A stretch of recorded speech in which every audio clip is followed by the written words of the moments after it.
Good morning, Barstow. I'm Gracie Coker. And I'm Libby Rohr. So, have you seen all the sticky notes around school lately?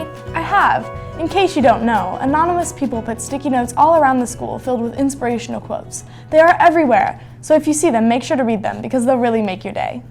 In other news, welcome to fourth quarter. Let's roll the intro.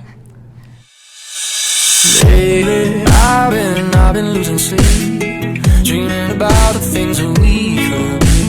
Baby, I've been praying hard, so no more counting dollars, we'll be counting stars, we'll be counting stars. I feel something so right, doing the wrong thing.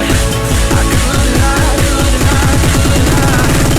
Everything that kills me makes me feel alive.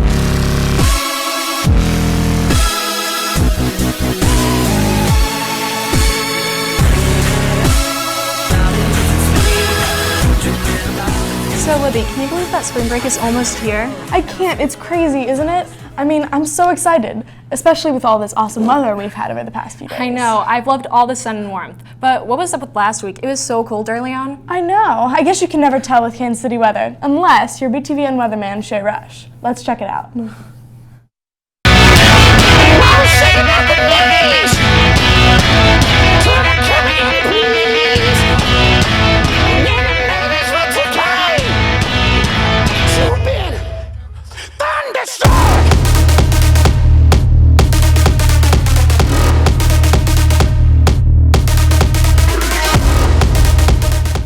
Hey folks, I hope you had a great weekend. The weather was absolutely fantastic. Let's take a look and see if this week will be just as good.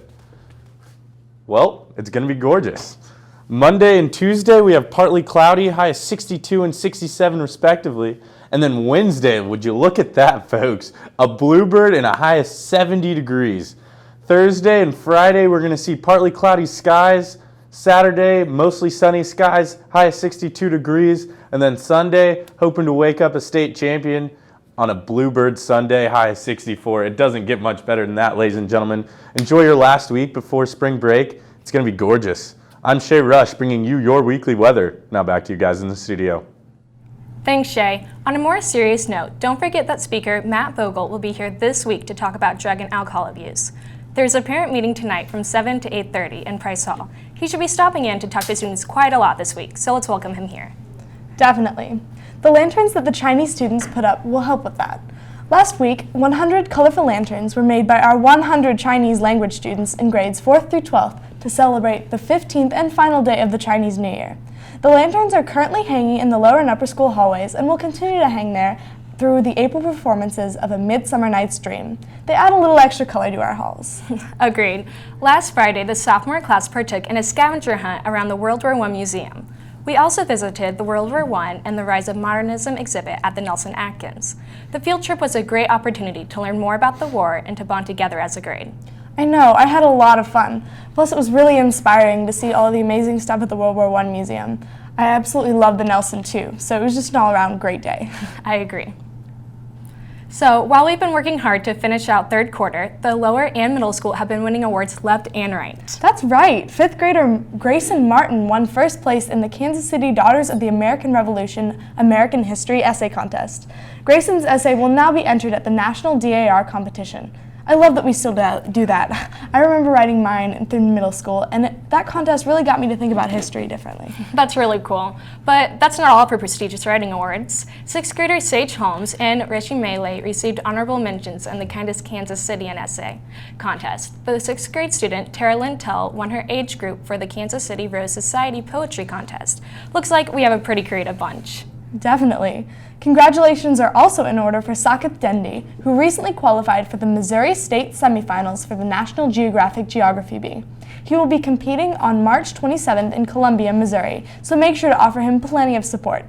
And speaking of supporting our Barstowians, I'm sure you know what's coming up later this week. Are you talking about our basketball team? Because I am so psyched. Absolutely. For any of those who might not know, the boys basketball team is making its second straight appearance in the state Final Four. The Barstow Booster Club has created a spirit shirt to wear in support of the team's state title run and to keep the blackout going. The cost is $12 and will be book billed. Please email shaywalsworth@me.com with your size information by 11 a.m. today. Shirts will be distributed at school as soon as they are ready. With that, let's check in with Rachel in the gym for an update on sports. All that's left is a window to my soul. Come and get it.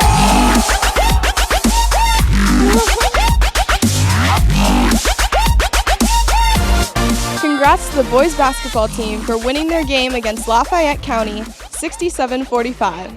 Now the team will advance to the Final Four.